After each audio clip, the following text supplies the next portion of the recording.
Some of these individuals have memories, what's been done on a craft, the objectives of what they can remember. Most of them do not have memories that are very, very explicit. Some need help with memory retrieval. What we've done is to set up a situation in which we don't allow anyone to undergo a surgical procedure that has had previous hypnosis. And that's just primarily from the fact that we don't need the criticism of a scientific study.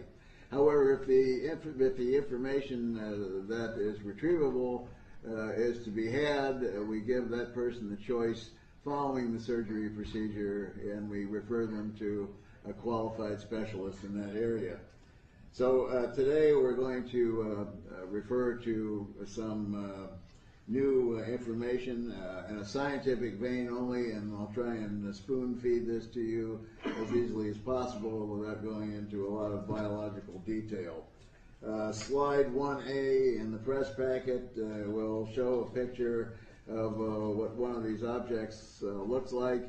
This is a T-shaped object, which is approximately a centimeter in each direction, covered with a very strange biological coating.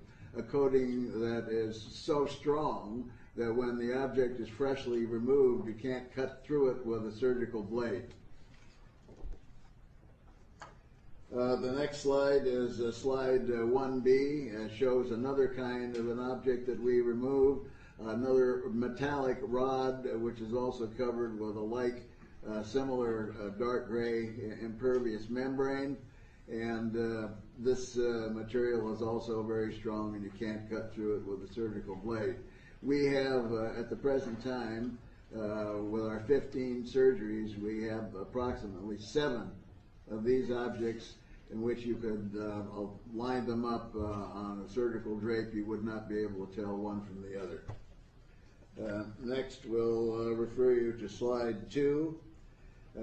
Of the 15 surgeries that have been performed, we have submitted these not in totality but in piece, because we haven't had the funds to really go into this in a full-blown project. Fortunately, I was able to get assistance at one time through the National Institute for Discovery Science, and that was much appreciated. That's Bob Bigelow Enterprise, and I will always be indebted to him for his help with this. Now, there are some biological aspects which I have to mention at this time. If you get an object in you, you usually can see where it went in, a portal of entry. Something that's a centimeter in various dimensions is a pretty big sized piece to get inside. You usually should be able to see where this went in. In none of these cases has there been a scar or an opening in the skin. All the individuals who allege have implants are submitted to some rigorous examination before we have anything to do with them. They must produce either on an X-ray or a CAT scan a viable object which is more radiodense than the surrounding area. We see when these have been removed and we examine the tissue pathologically that goes around the area, there has been absolutely no inflammatory or rejection reaction. This is within our technology not possible. The majority of these objects, as I described, are these small metallic rods covered with this very strange biological coating. And quite recently, we found out that, I hope you're all sitting down, that this biological coating seems to be growing from the metallic structure within. We believe that this biological tissue serves as a barrier so that the body does not reject the object or cause inflammation to occur. And as you can see, if we had the funds to back engineer this and find out how this works, it would be a tremendous boon to medical science, as we could wrap a transplant organ, a pin, a screw, or something of that nature, put it into the body, and the individual would no longer have to take immunosuppressive drugs for the rest of their lives. I refer you now to slide 3, and unfortunately we can't do much with this one because there's a small segment, about 30 seconds, of one of the surgical procedures that was performed. We were going to show that to you, but unfortunately we weren't able to get that facility set up. So in conclusion, in reference to the biological data, we have looked at this in quite an exceptional manner, using every bit of science that's at our disposal, and we see that this looks like it represents a science which far exceeds the biological science that we have on Earth. Now, when we get into the metallic portion, I don't feel qualified.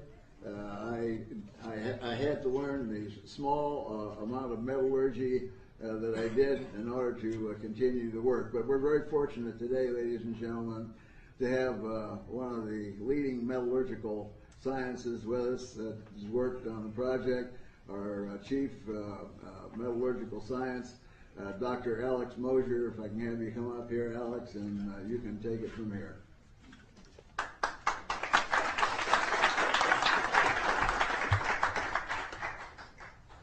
Well, my background first, just to let you know, is I've got a PhD in physical chemistry. I've got a lot of strength in analytical instrumentation analysis, materials analysis. I've designed and built my own instruments from Raman to haze meters and the like. So we had a number of analyses performed, both within, while the sample was within the body, and also outside. Now, I'm going to refer you to the PowerPoint presentation that well, kind of looks like this. It's got, I think, this is black and white, but it has a 2 PowerPoint slides per page, and we're starting off at slide 9, and that should be in the press kit. Also, let me apologize. The press kit I produced some really awful images. I printed them out on a photographic printer, and they didn't seem to come out, I think, because of contrast issues. And I was planning to show them with a projector. So we'll be posting that on a website if you're interested. I don't have that website just yet, but I'll let you know afterwards. Closer to the mic, please. Oh, okay. All right, let's get these up.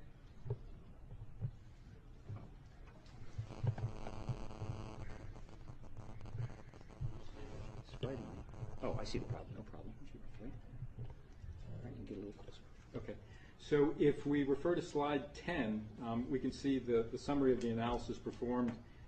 First in vivo, that was a radio frequency for determination of electromagnetic emission, X-ray for object verification, just as Dr. Lair had said, and CAT scan for object location. The in vitro, essentially outside the body in controlled conditions, was optical microscopy, and that was just for looking at microscopic appearance and comparing it to other similar objects. And also SEM-EDX, which is scanning electron microscopy, so we can look at nanoscaled structures. And also coupled with that is EDX, which is energy dispersive X-ray fluorescence spectroscopy. And that's just for elemental analysis down to the sub% range. We also did Raman, which which looks at the vibrational modes of either molecules or crystals, and that's for chemical determination, and also ICP MS, which is inductively coupled plasma mass spectrometry for elemental and hopefully isotopic analysis. So if we go to the next slide, slide 11, it just shows the results for the electromagnetic analysis. And from a Gauss meter, we saw that the magnetic strength was between 5 and 10 milligauss. And with a few different radio frequency analyzers, we could see that there were radio frequency emissions around the 14.7 megahertz range, and also in the gigahertz range at 17.6 gigahertz.